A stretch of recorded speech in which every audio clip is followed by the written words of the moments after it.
Bendiciones con todos. Tema 134, las verdades de la palabra de Dios. Hoy, Jesús es cruelmente azotado. Y utilizamos San Juan capítulo 19, versículo del 1 al 5, que dice lo siguiente. Así que, entonces tomó Pilato a Jesús y le azotó. Y los soldados entretejieron una corona de espina y la pusieron sobre su cabeza. Y le vistieron con un manto de púrpura y decían: Salve, Rey de los judíos. Y le daban de bofetadas. Entonces Pilato salió otra vez y les dijo: Mirad, os lo traigo fuera, para que entendáis que ningún delito hallo en él. Y salió Jesús llevando la corona de espina y el manto de púrpura, y Pilato les dijo: He aquí el hombre. Qué cosa que le hicieron a nuestro Salvador Jesucristo. En el capítulo 19 del Evangelio según San Juan, continúa el relato del juicio de Jesús ante Pilato. Los judíos han conspirado para entregar a Jesús a la muerte. Ha sido llevado ante Poncio Pilato, el gobernador de Judea que Roma había puesto para este tiempo. Sin embargo, Pilato no encuentra un motivo para dejarlo libre. Al principio no se interesó en ver el caso, ya que les pidió que ellos mismos se encargaran y lo juzgaran según sus leyes. Pero estos se niegan porque querían la pena máxima para Jesús, que es la muerte, como dice San Juan, capítulo 18, versículos 29 al 31. Luego, después de interrogar a Jesús, Pilato no encuentra motivos para condenarlo a muerte, y aunque intenta dejarlo libre, los líderes religiosos judíos se oponen y por ello toma ventaja de la tradición de la Pascua, donde se libera un prisionero y les da a escoger entre un asesino y ladrón llamado Barrabás y Jesús. Eso encontramos en Juan capítulo 18, versículos 38 al 40. Quizá pensó que los judíos encontrarían más razonable liberar a Jesús, pero la verdad es que pidieron que Barrabás quedara libre.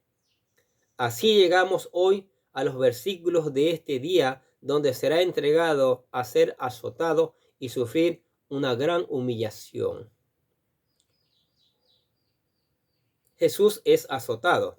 El relato de Juan nos muestra que Jesús es azotado inmediatamente después que los judíos eligen a Barrabás. Dice el texto: así que entonces tomó Pilato a Jesús y le azotó. Con respecto al momento en el cual Jesús es azotado, se presenta un pequeño problema de tiempo. Según Mateo y Marcos, Jesús es azotado después que es condenado por Pilatos y antes de la crucifixión. Mire lo que dice Mateo capítulo 27, versículo 24 al 26. Viendo Pilato que nada adelantaba, sino que se hacía más alboroto, tomó agua y se lavó las manos delante del pueblo, diciendo: Inocente soy yo de la sangre de este justo, allá vosotros. Y respondiendo todo el pueblo, dijo: Su sangre sea sobre nosotros y sobre nuestros hijos. Entonces le soltó a Barrabás y, habiendo azotado a Jesús, le entregó para ser crucificado. No obstante, Lucas y Juan colocan el momento en el que Jesús es azotado antes de la sentencia de morir crucificado. Sí, miren lo que dice Lucas capítulo 23, versículo 18 al 21. Le soltaré, pues, después de castigarle. Y tenían necesidad de soltarles uno en cada fiesta, mas toda la multitud dio voces a una, diciendo: Fuera con éste, y suéltanos a Barrabás. Este había sido echado en la cárcel por sedición en la ciudad y por un homicidio. Les habló otra vez Pilato, queriendo soltar a Jesús, pero ellos volvieron a dar voces diciendo: Crucifícale, crucifícale. Qué cosa más terrible. Esta dificultad de querer ubicar en el tiempo el momento donde Jesús es azotado se ha tratado de resolver por algunos estudiosos de las Escrituras. Unos afirman que Mateo y Marcos aciertan en el hecho de que Jesús fue azotado después de que fue condenado y justo antes de ir a la crucifixión. Esta conclusión, basada en el hecho de que la costumbre romana solía azotar primero a los prisioneros que había sido condenado a la crucifixión. Por otro lado, otros opinan que Juan y Lucas aciertan en el hecho de ubicar en el momento en que Jesús es azotado antes de ser condenado a muerte. Esta afirmación la respalda en el hecho de que posiblemente Poncio Pilato, que quería evitar la muerte de Jesús, decidió mandar a azotarlo con un escarmiento con el fin de apaciguar los deseos de los judíos de matarlo. A lo mejor pensó que al verlo totalmente flagelado por el castigo que infringía la litigación, ellos quedarían complacidos y desistirían de su deseo de ver a Jesús muerto, tal y como Lucas lo dice. Mire, 23-24 de Lucas. Le soltaré, pues, después de castigarle. Si consideramos ambas posiciones, veremos que los dos tienen puntos de peso para creer en ellas. Peor hoy, pareciera que tenemos un acronismo, es decir, un problema de tiempo para ubicar correctamente los eventos ocurridos. Sin embargo, nosotros no le prestamos mayor importancia a esto. Lo que sí es cierto es que Jesús fue entregado para ser azotado, un castigo bastante cruel que en ocasiones terminaba en la muerte del castigado. Este castigo estaba prohibido para las mujeres y romanos. Por eso Pablo usó de este derecho como ciudadano romano cuando le era conveniente. Por ejemplo, los magistrados de Filipos quedaron preocupados cuando se enteraron de que Pablo, a quien habían azotado, era un ciudadano romano. Sí, escuchemos lo que dice el libro de Hechos, capítulo 16, versículos del 35 al 38. Cuando fue de día, los magistrados enviaron alguaciles a decir: suelta a aquellos hombres. Y el carcelero hizo saber estas palabras a Pablo: los magistrados han mandado a decir que se os suelte, así que ahora salid y marchaos en paz. Pero Pablo les dijo: después de azotarnos públicamente, sin sentencia judicial, siendo ciudadanos romanos, ¿nos echan en la cárcel? ¿Y ahora nos echan encubiertamente? No, por cierto, si no, vengan ellos mismos a sacarnos. Y los alguaciles hicieron saber estas palabras a los magistrados, los cuales tuvieron miedo al oír que eran romanos. En otra ocasión, cuando Pablo estaba a punto de ser azotado, usó de su derecho de ciudadano romano para evitarlo. Miren lo que es Hechos capítulo 22, versículos 24 al 26. Mandó el tribuno que le metiesen en la fortaleza y ordenó que fuese examinado con azotes, para saber por qué causa clamaban así contra él. Pero cuando le ataron con cadenas, Pablo dijo al centurión que estaba presente: ¿os es lícito azotar a un ciudadano romano sin haber sido condenado? Cuando el centurión oyó esto, fue y dio aviso al tribuno, diciendo: ¿qué vas a hacer? Porque este hombre es ciudadano romano.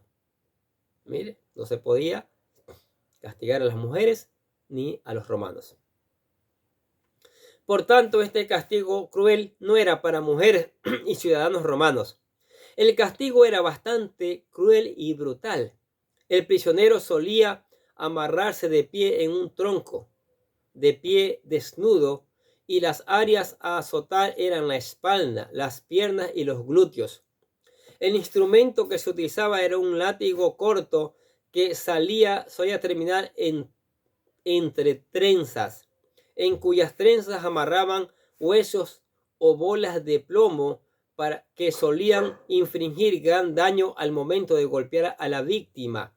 Daños como desgarramiento de piel y heridas profundas, donde incluso se veían las vísceras y órganos internos del cuerpo. ¡Qué cosa más terrible que le hicieron al Señor Jesucristo! Podemos imaginarnos lo terrible que fue este castigo que Jesús enfrentó. Consideremos que para este momento ya Jesús había atravesado por otras situaciones que físicamente lo tenían agotado.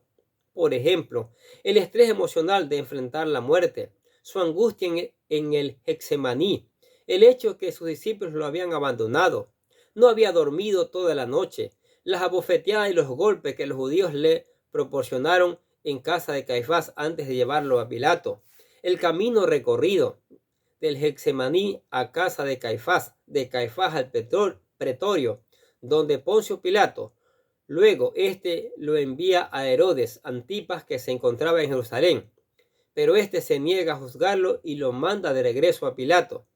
Todo ir y venir, podemos creer que fatigó a nuestro Señor para luego ser azotado, recibiendo un total de 39 azotes que debieron haberle flagelado totalmente, causando gran dolor y profundas heridas. ¿Qué cosa? Sufrió por nosotros el Hijo de Dios para salvarnos, no para que lo neguemos. Los soldados romanos humillan a Jesús. Definitivamente la crueldad de los soldados romanos se deja ver en estos versículos. Influenciados por el odio de Satanás, estos soldados romanos llegaron a las más viles y despreciables acciones. Cualquier humano hubiese tenido suficiente con el castigo que se le había infligido a Jesús, ya que después de ser azotado, su cuerpo debió haber quedado totalmente ensangrentado, lleno de heridas profundas y físicamente agotado. Su cuerpo sin fuerzas. Cualquier ser humano debió haber sentido compasión, pero estos soldados romanos, influenciados por el diablo, lejos de sentir compasión, decidieron añadir a su sufrimiento la humillación, ya que en su retorcida y maligna imaginación entretejieron una corona de espinas y se la pusieron en la cabeza, y luego le vistieron con un manto de púrpura para burlarse de él, llamándole Rey de los Judíos. Evaluemos la crueldad de estas burlas. La corona de espinas debió romper la piel de su cabeza, penetrando en ella y provocando fuertes dolores y hemorragias, además de las bofetadas que le daban. De esta forma, nuestro amado Señor no solo tuvo que sufrir por los dolores terribles que el castigo físico le infligía, sino que también soportó las burlas y golpes de los soldados romanos. He aquí el hombre. Después de toda esta tortura, Pilato debió haberse sorprendido de semejante crueldad infligida contra un hombre. Por ello, creyendo que los judíos se compadecerían al ver a Jesús en tal condición, apeló a su compunción, recordándoles que no había hallado en él ningún delito. El texto dice: entonces Pilato salió otra vez y les dijo: mirad, os lo traigo fuera, para que entendáis que ningún delito hallo en él. Y salió Jesús llevando la corona de espinas y el manto de púrpura. Tal escena debió impactar a Pilato, tanto que enfrente de los judíos exclamó unas palabras que quedaron grabadas en este glorioso evangelio: he aquí el hombre. Con respecto a esta exclamación, algunos opinan que Pilato lo hizo en tono de burla, pero otros, como nosotros, creemos que cuando Pilato exclamó estas palabras, estaba totalmente impactado de ver a un hombre que enfrentaba las torturas, el dolor y las burlas con gran convicción y determinación. Ese es el Señor Jesucristo. Ciertamente Jesús es un hombre, el único hombre en el que se cumplían todas las profecías mesiánicas, el único hombre en quien el Padre se complacía, el único hombre en quien reposaba la plenitud del poder del Espíritu Santo, el único hombre que se ofrecía como Cordero perfecto, el único hombre en quien podemos encontrar la vida eterna, el único hombre perfecto y a la vez Dios perfecto, el único hombre que cumplió la voluntad de Dios y que ahora estaba dispuesto a cumplir su misión de redención sin importar el sufrimiento que le esperaba. Esto lo hizo por amor a nosotros, confirmando así sus nobles palabras. ¿Cuáles son las nobles palabras? Escuche lo que dice San Juan 15:3. Nadie tiene mayor amor que este, que uno ponga su vida por sus amigos. Por ello, las palabras de Pilato cobran gran significado para nosotros cuando dijo, he aquí el hombre. Pilato creía que a lo mejor los judíos quedarían satisfechos por ver la crueldad con la que había sido castigado. Creía que estos desistían de su intención de que muriera, pero no fue así, ya que estos insistían en que debía morir, lo cual conduciría a la crucifixión. Nosotros, al considerar los sufrimientos de nuestro Señor Jesucristo, no podemos más que entender el gran amor con el cual nos ha amado, ya que se entregó por nosotros para sufrir en lugar nuestro el castigo por todos nuestros pecados, para que ahora nosotros podamos recibir la vida eterna. ¡Wow! No hay otro Dios como Él, definitivamente. Soportó tanto por amor a usted y a mí. Y así le negamos, y así le rechazamos. No puede ser esto posible, no puede ser. No puede ser. Hay que buscarle, hay que venir a Cristo. Venga a Él. Por eso aquí en toda esta serie hemos decidido poner la oración de fe para que usted la haga y se convierta en un hijo de Dios. Ya no lo niegue más. Hágala con fe la oración. Mire, la oración dice así. Querido Dios, sé que soy un pecador y que nada de lo que hago puede hacerme ganar el cielo o la vida eterna. Creo que Jesucristo murió por mí derramando su sangre para lavar todos mis pecados para ser redimido, y que se levantó de la tumba al tercer día. Ahora mismo lo recibo como mi Salvador personal, confiando solamente en Él como mi único camino al cielo. Señor Jesús, séllame con tu Espíritu Santo y escribe mi nombre en el libro de la vida. Decimos gracias, amado Padre Celestial, por regalarme la vida eterna. Amén. Maravilloso ser hijo de Dios. Lea la palabra de Dios, estúdiela, póngala en práctica. Una vez puesta en práctica, predíquela a otros. Ore en cada momento, en cada circunstancia, cante alabanzas y venga a la iglesia para seguir aprendiendo las verdades de la palabra de Dios. Amén. ¿Qué les parece si oramos? Gracias, Padre, por tu palabra, Señor. Gracias, Padre, por tu Hijo Jesucristo, que dio la vida, que sufrió el oprobio para salvarnos, Señor.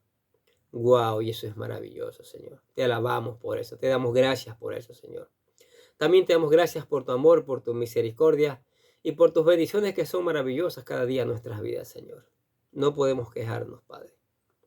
Te damos gracias por la iglesia, donde se predica tu palabra, donde se debe predicar tu palabra con poder y denuedo, donde se deben predicar las verdades de tu palabra, no cuentos filosóficos ni psicológicos, sino tu palabra. Y para eso se necesita que la unjas, que derrames tu Espíritu Santo allí en la iglesia, para que esto sea una realidad en la iglesia, para que sea una iglesia sin mancha y sin arruga, para que sea una iglesia que dé fruto, para que sea una iglesia donde tú añadas cada día los que han de ser salvos. Asimismo, oramos por la familia, Señor. La familia necesita ser restaurada y creo que es la palabra la que va a restaurar. La palabra en conjunto con el Espíritu Santo convenciendo al papá, a la mamá, a los hijos, a los nietos, a los abuelos, a que hay que honrar, hay que obedecer la palabra de Dios. El Espíritu Santo moviéndose allí en la familia para que sea la familia que tú quieres que sea, Señor, de testimonio a este mundo que adolece. Por eso te damos gracias, Señor. Te damos gracias por los vecinos, por los compañeros, por los amigos, por todos los que escuchan la palabra de Dios. Que esta palabra traiga un despertar, que esta palabra traiga una cosecha, que esta palabra traiga un cambio de vida, que esta palabra traiga un mundo mejor. Y solo con el poder de tu Espíritu Santo se puede lograr. Que tu Espíritu Santo haga que esta palabra cumpla su propósito para el cual es enviada, Señor. Y por eso te alabamos y te damos gracias en el nombre del Señor Jesucristo. ¿Sí? Y los bendecimos a ustedes que escuchan la palabra de Dios cada día. Sigamos escuchando, sigamos aprendiendo, sigamos reenviando para que otros también se enteren de las verdades, para que otros también conozcan las verdades del Señor. Nosotros desde acá les deseamos que tengan un día, pero lleno de bendiciones.